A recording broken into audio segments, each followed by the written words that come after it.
The values that my father instilled in all of us from a very young age is the importance of education. I would say the number one strength would probably be resilience. He always told us about honesty, integrity, treating people with respect, basically the way that you want to be treated. Didn't matter what role you played in society, whether you were a janitor or the CEO of a major corporation. My father treated everybody the same. Yeah, I'm Roy Jr. I'm the oldest of the three sons. My name is Rodney Clay. I'm Roy Clay's middle son. I'm Chris Clay. I am Roy Clay's youngest son. My father always, he had a saying that his mother would tell all the kids. She said, "You will encounter racism throughout your entire life. However, don't let that be a reason why you don't succeed." The difficulties that my father faced early in his career are best defined by a story that goes back to the 1950s. He had a professor, I guess a German professor when he was in college. They took an exam and he got the highest score. And the professor said, whoever got this score must have cheated. You know, that was and so. He was a recent college graduate, had a degree in mathematics from a St. Louis University, a well-respected school, did well in school, great resume. He sent his resume to many different companies.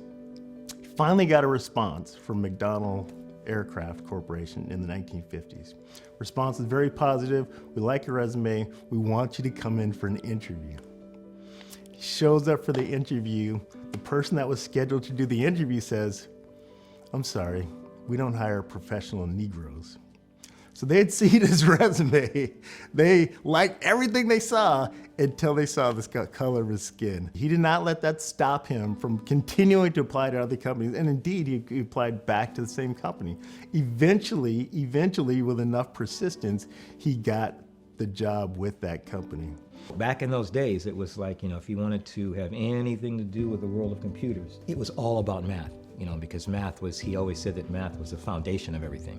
And then by focusing on computers and computer software, that was really, you know, his entire beginning. It was, you know, he began as a math teacher and used a lot of what he learned in his early software experience. Computer languages were much simpler back in those days. The original languages where, you know, programming was much more nuts and bolts.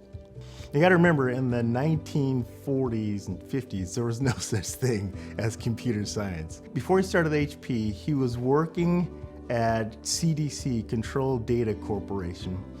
There, he had established himself as a very well-respected programmer. He saw this job listing for Hewlett-Packard. The job listing called for someone with computer programming expertise to fill this role. And he thought to himself at the time, Hewlett-Packard was very much a test and measurement or scientific instrumentation company. He shows up to the job, does the interview goes well, and he thinks to himself, this just isn't a fit. It's not a good fit. So he goes home, gets called back. Says, "Mr. Clay, I want you to come back for another round of interviews." Gets back the second day, and the second day he went for an interview, the interview was actually with Dave Packard. At this point, Hewlett-Packard was a big company, so he was surprised to have gotten the interview and the opportunity to talk to Mr. Packard. He explained to them what they were doing. They were developing their very first computer, and the idea behind this computer was that it was going to be a controller for the test and measurement equipment that Hewlett-Packard made. So his job was to develop the software, the operating system, if you would, for this computer that was going to be a controller for their test and measurement equipment. And that was his job. He was the very first head of software at Hewlett-Packard. I'll never forget this. We would go, we would pile all the kids in the car with my dad and her, and they would drive us to his office. All three of us would be in the back seat. And then 12 hours, 13 hours later, we go back, pile back in the old Mercedes and drive back to work and pick my dad up. And I'll never forget. And they had this old phone in the HP lobby. I'll never forget this. And this phone had black electrical tape wrapped around the handle. And my mom would pick up the phone and they would dial whatever extension where they were at. And she'd say, "Roy, we're here." He got into Hewlett-Packard. The door was open. He didn't let the door slam behind him. He kept the door open for other people like him. And he hired people from HBCUs. He hired African Americans that he knew from the area, from other jobs.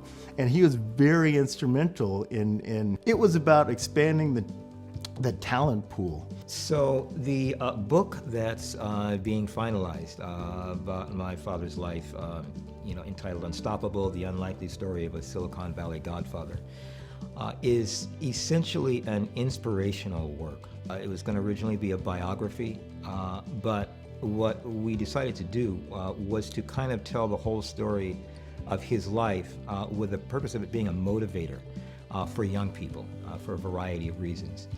I met Bill Hewlett, David Packard.